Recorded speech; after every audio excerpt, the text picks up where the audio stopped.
नमस्कार, मैं महिमाशी, आप देख रहे हैं ए2 न्यूज भारत। से आते हैं, लेकिन ये देखा गया कि अखिलेश यादव डीएनए टेस्ट के बाद वो मुस्लिम व्यक्ति जो नेता बताया जा रहा है, आपका करीबी बताया जा रहा है, उस पर कार्रवाई हो ना हो, उस पर कोई बात नहीं कर रहे, ऐसा बीजेपी भी कह रही है। सर, तो आप एक बड़े नेता हैं, आप इस पे क्या प्रतिक्रिया? माननीय राष्ट्रीय अध्यक्ष अखिलेश यादव जी ने इस विषय पर आपने खुद ही बताया, वो अपना वक्तव्य दे चुके हैं। उसके आगे और पीछे कुछ बोला जाना उचित नहीं है। ये प्रश्न चूंकि आपने मुझसे रखा, तो प्रदेश की जनता ये महसूस कर रही, देश की जनता ये महसूस कर रही है कि चुनाव के बाद से, लोकसभा के चुनाव के बाद से बहुत तेजी से जघन्य अपराधों की घटनाओं में वृद्धि हुई है और उत्तर प्रदेश में तो बाढ़ आ गई है। अब सवाल ये है, सबसे पहली बात तो यह है कि जब पार्लियामेंट सेशन में है तो सेंट्रल गवर्नमेंट जो है पार्लियामेंट्री सुप्रीमेसी और प्रिविलेजेस के खिलाफ ये काम करते हुए मीडिया को इन्फॉर्म कर रही है और पार्लियामेंट को इन्फॉर्म नहीं कर रही है। पार्लियामेंट जब चल रहा है तो सरकार का काम है कि इमीडिएटली आप पार्लियामेंट को इन्फॉर्म करते, बजाय इसके कि आपने मीडिया को लीक किया। अब जो मीडिया ने रिपोर्ट किया उसकी बुनियाद पर मैं ये कह सकता हूं कि ये जो प्रपोज अमेंडमेंट है, मीडिया में जो लिखा गया है, वो इस बात को बताता है कि मोदी हुकूमत वक्फ बोर्ड की ऑटोनॉमी को छीनना चाहती है और वो इंटरफेयर करना चाहती है वाकिफ के मंशे के खिलाफ कि किस तरह से उस वक्फ की प्रॉपर्टी को चलाया जाए।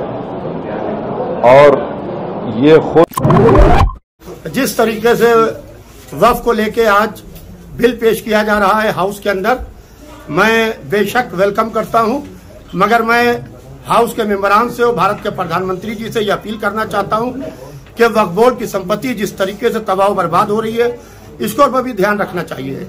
जिस तरीके से भूमाफिया वक्फ को तबाह कर रहे हैं और पूरी तरीके से यह माले खुदा है, माले रसूल है, माले इमाम है, जिस तरीके से माले खुदा, माले रसूल और माले इमाम को तबाह किया जा रहा है और जो जमीनें वक्फ बोर्ड की हैं उसको वक्फ बोर्ड में न दिखा के, उसकी पेपर्स को वक्फ बोर्ड से डिलीट करके, वक्फ बोर्ड से गायब करके उसको जाती मिल्कियत दिखाई जा रही है। लिहाजा मैं इसकी भरपूर मजम्मत करता हूं और मैं भारत के प्रधानमंत्री जी से यह अपील करना चाहता हूं कि बेशक आज संसद में जो आप बिल पेश कर रहे हैं, जरूर बिल पेश कीजिए, मगर वक्फ बोर्ड के हित में रख के और उन लोगों के ऊपर जो वक्फ की संपत्ति पर तहसील की गढ़ थाना क्षेत्र की है। गढ़ में ये एक स्कूल संचालित होता है, सनलाइट पब्लिक स्कूल। जब इसकी छुट्टी हुई है स्कूल की, तो बच्चे छुट्टी के वक्त 6 लोग बाहर निकले हैं।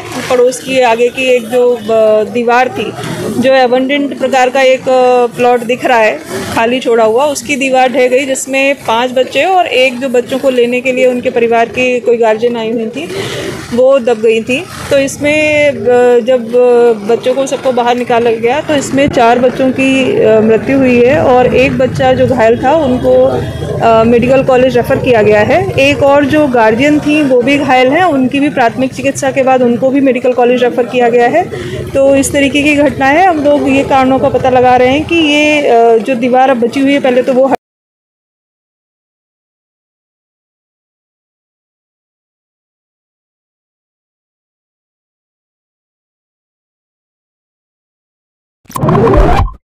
इसलिए मैं कहना चाहता हूं कि समाजवादी पार्टी मांग कर रही है कि जो पकड़े गए हैं 70 साल के मोहित भाई, सर्विलांस की जितनी भी प्रक्रिया है उसकी जांच होनी चाहिए। भाई बात करते रहेंगे तो सीडीआर में आएगा ना उस बच्ची से बात करते हुए। अगर उस बच्ची से मिले होंगे 2 महीना, 2.5 महीना, 3 महीना, 4 महीना, साल भर में, तो लोकेशन ट्रेस होगी ना, दोनों की एक साथ लोकेशन आएगी। डीएनए टेस्ट करा लिया जाए। समाजवादी पार्टी मांग करिए, डीएनए टेस्ट करा लो, नार्को टेस्ट कराइए। और अगर मोहित के सारे साक्ष्य प्रमाण मिल रहे हैं तो मैं न्यायालय से मांग करता हूं, सरकार से मांग करता हूं, कठोर से कठोर सजा दिलाई जाए कि नजीर बन जाए।